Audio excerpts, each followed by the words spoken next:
रहमतुल्लाहि व बरकातुहू। अम्मी आ जाओ। ये भाभी कहाँ है? दिखाई तुम्हें तो पता ही है, वो तो सदा सोती ही रहती। मैं इतना थकी हुई रहती हूँ, एक गिलास पानी तक नहीं पूछती। न वक्त पर खाना देती है, न धुला धुलाया कपड़ा देती है। अभी मुझे शॉपिंग करने जाना है, मेरे कपड़े प्रेस भी नहीं करे। अब बताओ मैं क्या पहनूंगी? ससुराल के लोग आ रहे हैं, उन्होंने सारा घर बिखराया पड़ा है, कुछ साफ भी नहीं करा। बताओ वो लोग आकर देखेंगे तो मेरे बारे में क्या सोचेंगे? अम्मी तुम बहू बनाकर लाई हो या महारानी बनाकर लाई हो? तुम्हें और तुम्हारे बेटे ने उसे अपने सिर पे चढ़ा कर रखा है। देखना तुम और तुम्हारा बेटा ही एक दिन बहुत पछताओगे। ठीक है बेटी, मैं अभी उस चुड़ैल की खबर लेती हूँ। वो मेरी बेटी को इतनी तकलीफ दे रही है, आखिर वो अपने आप को समझती क्या है? अरे बहू, इधर आ। क्या हुआ अम्मी, क्या हुआ? चल बड़ी आई अम्मी की बच्ची, मैं तुमको बहू बनाकर लाई हूँ या महारानी? तुमसे एक काम भी ढंग से नहीं होता है। तुम मेरी बेटी का अभी तक कपड़ा भी नहीं धुली हो, ना उसको वक्त पर खाना देती हो। क्या तुम यहाँ पे हुकूमत करने आई हो? और तुम्हें जरा सा भी मालूम है आज कौन आ रहा है? मेरी बेटी के ससुराल वाले आ रहे हैं, ससुराल वाले। तुमने कोई तैयारी भी की है अब तक? अम्मी दिन भर मेकअप में लगी रहेगी तो खाना कैसे पकाएगी? हाथ काले पड़ जाएंगे ना। बर्तन कैसे धोएगी? हाथ घिस जाएंगे ना। मैं कुछ भी चीज घर में लाती हूँ, एक हफ्ते भी नहीं चलाती।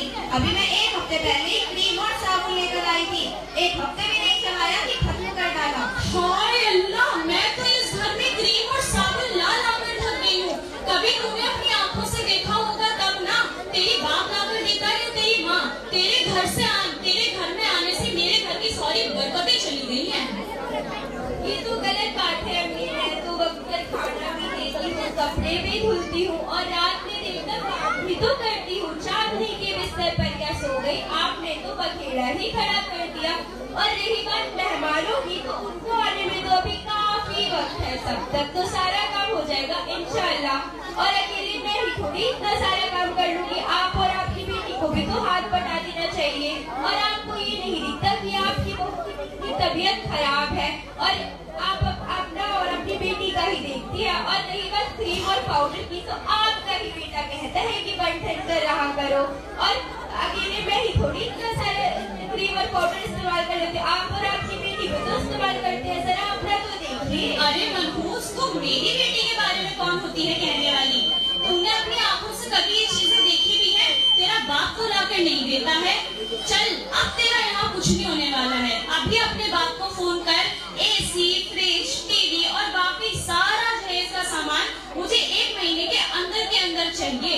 और खबरदार, आज के बाद तुमने मेरी या मेरी बेटी की किसी भी चीज को हाथ लगाया।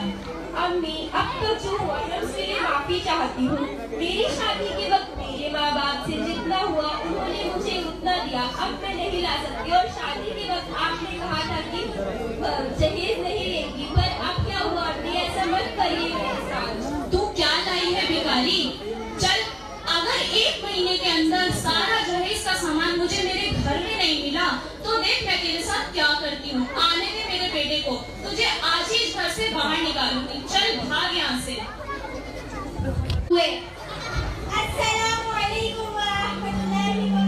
वालेकुम अस्सलाम वरहमतुल्लाहि वबरकातुहू। आइए बाजी, बैठिए। और बाजी खैरियत से हैं? जी अल्हम्दुलिल्लाह, अल्लाह का शुक्र है।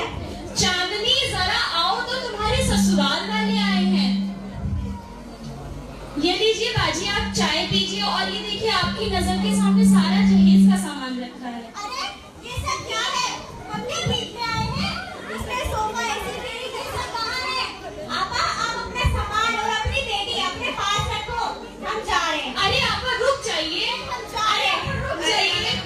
नहीं हम जा रहे हैं। अस्सलाम वालेकुम वरहमतुल्लाहि वबरकातुहू। वालेकुम अस्सलाम वरहमतुल्लाहि वबरकातुहू।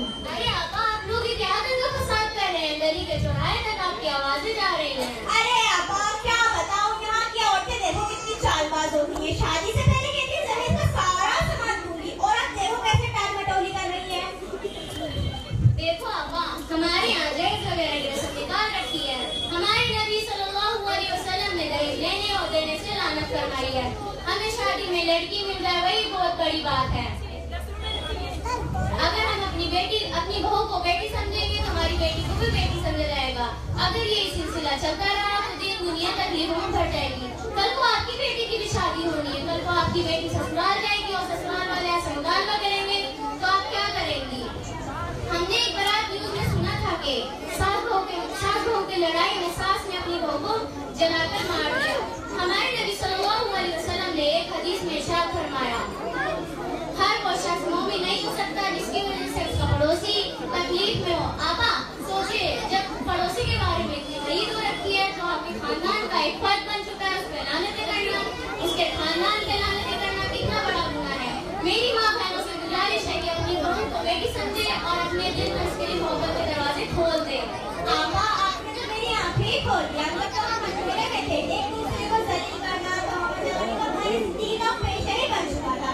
और हाँ आपा, मुझे माफ करना, मैंने आपसे जहेज का मुतालबा किया। मैंने माफ किया, अल्लाह भी माफ करेगा। अच्छा बेटी जरा बहू को तो बुलाओ। भाभी क्या हुआ अम्मी, क्या हुआ? बहू मुझे माफ करना, मैंने तुम्हारे साथ बहुत जुल्म किया और तुमसे दहेज का मुतालिबा भी किया। मैंने माफ किया, अल्लाह हमें माफ करेगा। इस बाजी ने तो हम सबकी आंखें ही खोल दी। अब हम सब मिलजुल कर रहेंगे इंशाअल्लाह। अस्सलाम वालेकुम। अस्सलाम वालेकुम।